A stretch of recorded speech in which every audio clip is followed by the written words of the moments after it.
So ఏ రాష్ట్రంలోనూ కూడా ఒక రాజకీయ పార్టీ అధినేత, ఒక మాజీ ముఖ్యమంత్రి ఇలాగా అసాంఘిక శక్తులకు సపోర్ట్ చేయడం అనేది బహుశా ఎక్కడా ఉండకపోవచ్చు. అంటే ఎక్కడో ఎప్పట్లోనో యూపీ, బీహార్ అలాంటి చోట ఇప్పుడు కూడా అక్కడ మారిపోయిందిలేండి పరిస్థితి. ఒకప్పుడు ఉండేది అలాగా.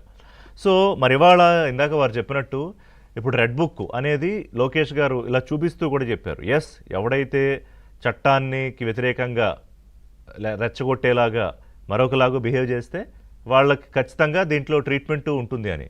మరి ఆ ట్రీట్మెంట్కి ఇప్పుడు సమయం వచ్చిందనుకుంటున్నారా? లేకపోతే నాగార్జున గారు చెప్పినట్టు మంచి ప్రభుత్వం ఇంకా కొంచెం వెయిట్ చేసే పరిస్థితి ఉందా?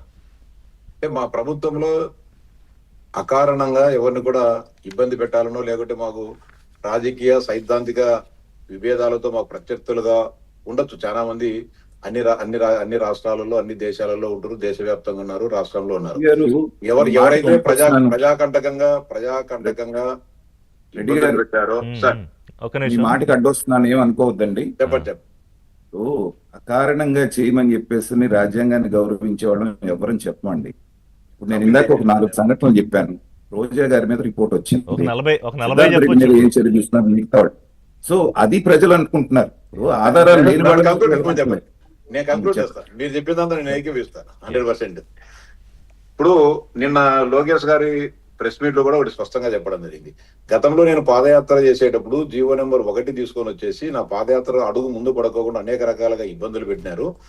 ఈ రోజు జగన్మోహన్ రెడ్డి ఇది ఒక ప్రజాస్వామ్య రాష్ట్రం కాబట్టి ఆయన ఏ రాష్ట్రానికి, ఈ రాష్ట్రంలో ఏ ప్రాంతానికి పోయినా, ఏ సంఘటన జరిగినా కూడా మేము ఎలాంటి ఆటంకాలు పెట్టడం లేదు.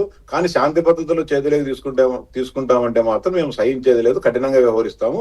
కానీ ఈ రాష్ట్రంలో ఉండే వాళ్ళు, ఏ రాజకీయ పార్టీ అయినా, ఏ వ్యక్తి అయినా స్వేచ్ఛగా తమ రాజకీయ కార్యక్రమాలు చేసుకునేదానికి మాకు ఎలాంటి అభ్యంతరం లేదని చెప్పి స్పష్టంగా చెప్పడం జరిగింది. ఇప్పటికే ఇందాక అన్న చెప్పినట్టు ఖచ్చితంగా రెడ్ బుక్ రాజ్యాంగం కాదు కానీ రెడ్ బుక్ లో ఏం చేశామంటే, ఆయన పాదయాత్ర సందర్భంగా అనేక మంది అధికారులు, కొంతమంది రాజకీయ నాయకులు అడుగడుగున పాదయాత్రకు ఆటంకాలు చేయడము, ఆ రోజు ఉండే ప్రభుత్వానికి అడుగులకు మడుగులొత్తుతా, అంటే ప్రజాస్వామ్య వ్యతిరేకంగా, చట్ట వ్యతిరేకంగా ఆ రోజు ఎవరైతే వ్యవహరిస్తున్నారో వాళ్ళందరూ కూడా మేము గుర్తు పెట్టుకునేదానికి. ఇప్పుడు దాదాపు 7 ఏడాది పాటు జరిగిన పాదయాత్రలో గుర్తు పెట్టుకోవాలంటే ఈ రోజు జరిగింది 3 రోజులకు గుర్తుండదు కదా. కాబట్టి ఆ రోజు జరిగిన సంఘటనలో, ఆ రోజు ఎవరైతే ఇబ్బంది పెట్టారో, ఎవరైతే కార్యకర్తల మీద అన్యాయంగా కేసులు పెట్టి వేధించారో వాళ్ళందరినీ కూడా నేను పుస్తకంలో రాసుకుంటున్నా. వీళ్ళందరినీ కూడా మా ప్రభుత్వం వచ్చిన తర్వాత ఖచ్చితంగా ఈ చేసిన నేరాలపైన, ఘోరాలపైన విచారణ చేసి తగు చర్యలు. అంటే ఒకటి కాదు, 1-2 ఏళ్ళు అయింది మీ కూటమి ప్రభుత్వం వచ్చి. ఆ వేళ 5 ఏళ్లలో జరిగినవి విచ్చలవిడిగా అసలు ఎవడికి దొరికినట్టు వాడు అవినీతి చేసేసి ఇవాళ ఇప్పుడు ఇసుకది దాదాపు 10,000 కోట్ల వ్యవహారం బయటకు వస్తుంది. అంతకుముందు మైనింగ్, ఆ 2,000 కోట్ల లెక్క ఏమైందని ఈడీఏ, ఇప్పుడు స్టేట్ సిట్లు కూడా కాదు, డైరెక్ట్ ఈడీలు, ఐటీలే వస్తాయి. అలాగే ఆ మద్యంది ఎలాగూ నడుస్తోంది. ఇప్పుడు నా పాయింట్ ఏంటంటే, ఈ కేసులతో పాటు ఇవాళ వీళ్ళు భీమవరం వెళ్ళినా, వైజాగ్ వెళ్ళినా, ఇంకో చోటకి వెళ్ళినా మిమ్మల్ని బెదిరిస్తున్నారు. తెలుగుదేశం పార్టీలు వాళ్ళు మేము వచ్చాక నరికేస్తాం, లేకపోతే రప్పా అంటాం, లేదా బైక్ సైలెన్స్ అంటే వీళ్ళందరికీ కూడా భయం పెట్టాల్సిన అవసరం లేదంటారా?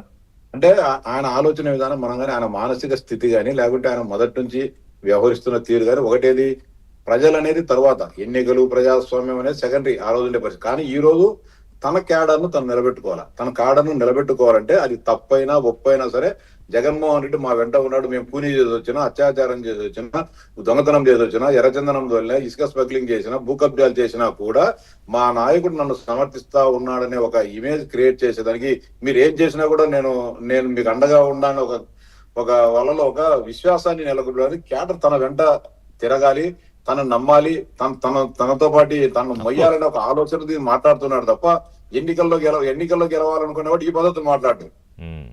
ఎన్నికల్లో గెలవాలా అనేవాడు తన తప్పులు ఇందాక మన నాగేంద్ర గారు చెప్పి రివ్యూ చేసుకుంటారు. నేను 151 నుంచి 11 సీట్లకు ఎందుకు పడిపోయా, నేను ఎక్కడ నా పరిపాలనలో తప్పుందా, నా వ్యవహార శైలిలో తప్పుందా, నా మాట తీరులో తప్పుందా, లేకుంటే నా మంత్రులు సరిగా పనిచేయలేదు, లేకుంటే నేను పెట్టుకున్న శాసనసభ్యులు సరిగా చేయలేదు.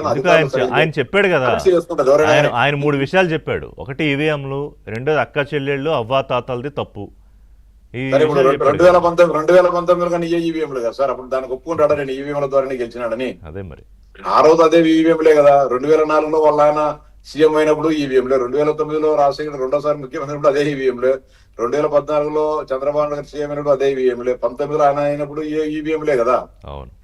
నేను ఈవీఎంలతో గెలిచినాను, ఈవీఎంలతో ట్యాంపర్ చేసి గెలిచినా సరే మనంగానే దాన్ని ఆలోచించవచ్చు. ఏమైనా అట్లాంటి ఏమైనా సిస్టమ్ ఏమైనా ఈ భారత ఎన్నికల సంఘంలో ఏమైనా ఉందేమో మేనేజ్ చేసే సిస్టమ్ అనేవి మనకు తెలియదు ఇంతవరకు, ఎవరుగానే దాన్ని నిర్ధారించలేదు. ఓపెన్ గా మాట్లాడుకోవడం తప్ప. ఈసీ ఛాలెంజ్ చేసింది కదా, ఎవరన్నా ప్రూవ్ చేయొచ్చు వచ్చారు చేయని చెప్పి ఇప్పుడు నేను ఓడిపోతే ఈవీఎంల మీద దబ్బడము, లేకపోతే ప్రజల మీద ఆయన గెలిస్తే చెప్పేది మన ఘనత, ప్రజలు ఓడిపోతే ఈవీఎంల లోపాలు.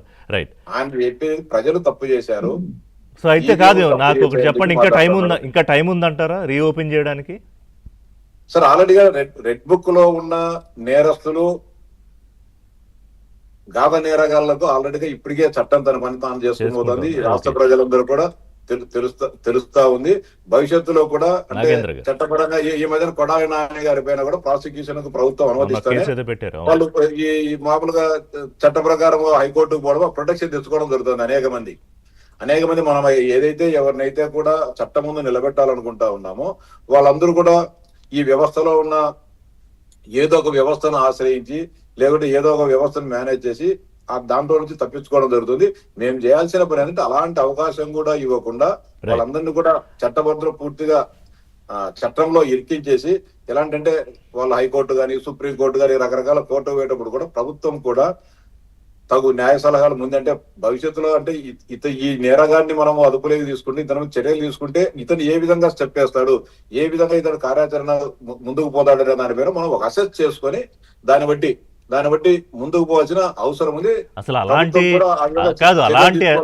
ఒక అసెస్మెంటే, అలాంటి ఒక చర్యలే 2012-13 ఆ టైంలో జరిగితే రాష్ట్రంలో వేరేలా ఉండేది. రాష్ట్ర భవిష్యత్తు బహుశా వేరేలా ఉండేది. ఎందుకంటే 13 ఏళ్ళు 14 ఏళ్ళుగా బెయిల్ మీదే జగన్మోహన్ రెడ్డి తిరుగుతున్నాడు. ఆయన ముఖ్యమంత్రి అయిపోయాడు, ఇప్పుడు ప్రతిపక్ష పార్టీలో ఉన్నాడు, మళ్ళీ నేను ముఖ్యమంత్రి అవుతాను అంటున్నాడు. రైట్. నాగేంద్ర గారు, ఇప్పుడు కారు కింద ఎక్కి చంపించేసిన మనకి ఎంత తక్కువ మాట్లాడుకుంటే ఈ వేదిక నుంచి అంత బెటర్. మాట్లాడుకోవాలి కదా. ఇప్పుడు వాస్తవాలు మాట్లాడుకోకపోతే ఎలా? మనం మాట్లాడుకున్నా కూడా ఇది మళ్ళీ ఒక చట్ట ఉల్లంఘన అవుతుంది. మా అధికారాలు మీరు ప్రశ్నిస్తారు, మిమ్మల్ని ఎందుకు ఉల్లంఘనే అవదు. ఒకటి రామ్ గోపాల్ రెడ్డి గారు, మనం కోర్టు తీర్పుల మీద కూడా మాట్లాడుకోవచ్చు, కానీ గౌరవ న్యాయమూర్తికి ఉద్దేశాలు ఆపాదించకూడదు అంతే, ఆ తీర్పు ఇచ్చిన న్యాయమూర్తికి. Otherwise we can discuss anything. Right. Nagendra గారు, ఇప్పుడు కారు కింద గుద్ది చంపి